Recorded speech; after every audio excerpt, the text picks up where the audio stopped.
Yeah, the main factor was the shortening of treasury durations. And that was one of the possibilities I outlined in a number of my writings around that time. I basically said, here's a problem that's forming, and here's a few different outcomes.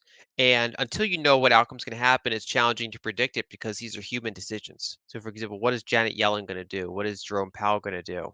And so, what they ended up choosing was the Treasury shortened their average duration of bonds, right? So instead of issuing long duration bonds, they issued short duration T-bills. And what makes that relevant is that there was a $2 trillion build-up reverse repo facility that money market funds primarily were investing in, and that basically represents available capital, but only for short duration government debt. It can't really be used to buy that longer duration stuff.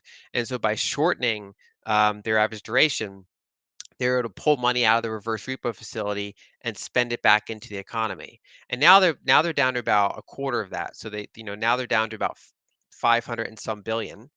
So they can't do that forever. But that's been a very long runway of additional liquidity they've been able to push back into the system.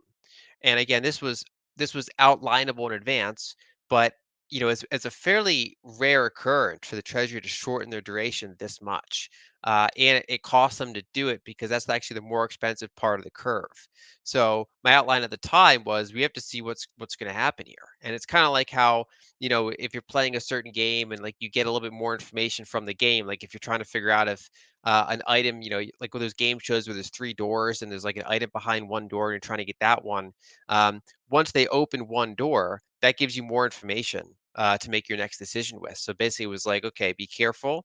But then once it was clear that the Treasury was shortening T-bills, that's a very kind of overall bullish thing for basically overall stimulatory force. Again, unless you're in one of those sectors that's specifically very sensitive to the monetary policy, like commercial real estate.